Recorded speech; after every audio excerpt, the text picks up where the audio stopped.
নিশা গাড়ী চোৰৰ সন্ধানত কলিয়াবৰ আৰক্ষীৰ অভিযানত আটক এটা দুৰ্ধৰ্ষ গাড়ী চোৰ ধৃত চোৰটো বৰবালি টুপৰ বাহাৰুল ইছলাম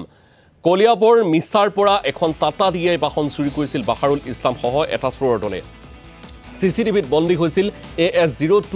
BC4868 নম্বৰৰ টাটা ডিআই বাহনখন চুৰি কৰাৰ সমগ্ৰ দৃশ্য চিচিটিভি ফুটেজৰ ভিত্তিত আৰক্ষীয়ে নিশা চলাই অভিযান সামগুৰিয়া আৰক্ষীৰ সহযোগত কলিয়াবৰ আৰক্ষীয়ে আটক কৰে গভাইত চোৰটো গাড়ী চোৰত জড়িত আন কেইটা চোৰৰ সন্ধানত আৰক্ষী অব্যাহত ৰাখিছে তদন্ত